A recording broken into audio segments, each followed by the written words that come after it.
ये लेस बनाने के लिए सबसे पहले पर्ल या क्रिस्टल ऐड करेंगे अपने थ्रेड में। उसके बाद फैब्रिक के एज पे थ्रेड को अटैच करना है।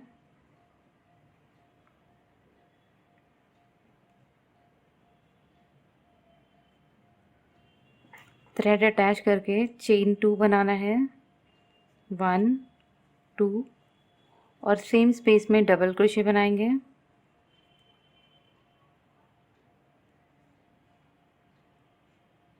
डबल क्रोशे बनाने के बाद एक पर्ल या क्रिस्टल को स्लिप करेंगे।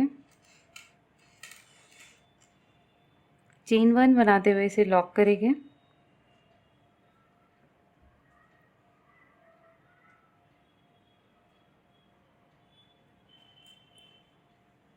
अब ये जो लॉक हुआ है उसके बाद हमें डबल क्रोशे बनाना है। फिर से 2 डबल क्रोशे, थोड़ी सी स्पेस छोड़ते हुए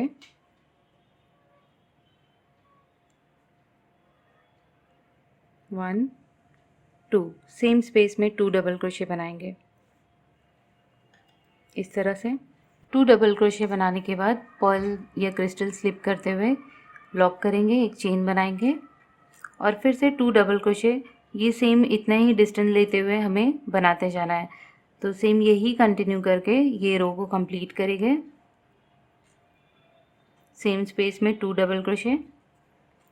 जैसे ही 2 डबल क्रोशे कंप्लीट होता है 1 पर्ल को स्लिप करेंगे, चेन 1, 2 डबल क्रोशे, इतना ही गैप रखते हुए बनाएंगे।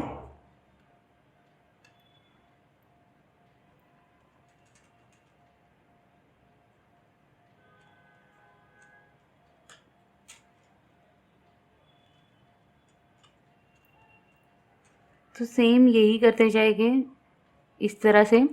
2 डबल क्रोशे, 1 पर्ल स्लिप करके चेन 1 बना के लॉक करेंगे, फिर थोड़े डिस्टेंस पे 2 डबल क्रोशे, फिर पर्ल, फिर 2 डबल क्रोशे, फिर पर्ल। इसी तरह से हमें ये रो को कंप्लीट करना है।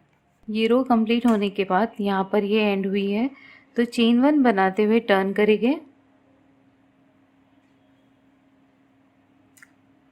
इसके बाद ये जो 2 डबल क्रोशे है, 2 डबल क्रोशे के बीच में मिडिल में जाना है, मतलब 1 डबल क्रोशे के बाद एक सिंगल क्रोशे बनाना है। इसके बाद ये जो क्रिस्टल है, ये जो स्पेस है इसकी 2 लूप्स इसमें दिखाई दे रहे हैं, यहाँ पर 3 सिंगल क्रोशे बनाने हैं, 1 2 3। अब चेन 3 बनाएंगे, फिर से 3 सिंगल क्रोशे सेम स्पेस में बनाएंगे।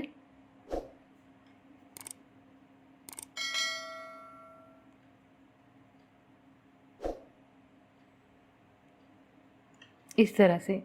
अब ये जो नेक्स्ट 2 डबल क्रोशे आ गए हैं, इसके बीच में हमें जाकर एक सिंगल क्रोशे बनाना है और सेम रिपीट करना है ये डिज़ाइन को कंप्लीट करने के लिए।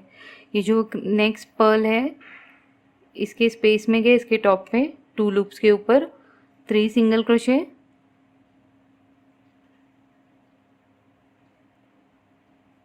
चेन 3 और सेम स्पेस में फिर से 3 सिंगल क्रोशे।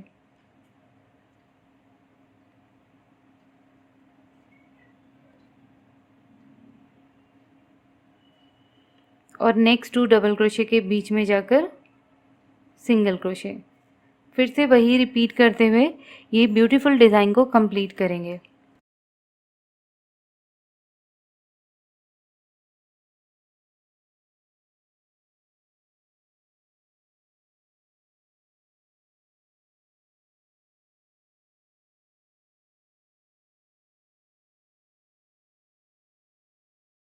तो इसी तरह बनाते हुए ये डिज़ाइन कंप्लीट की जाती है।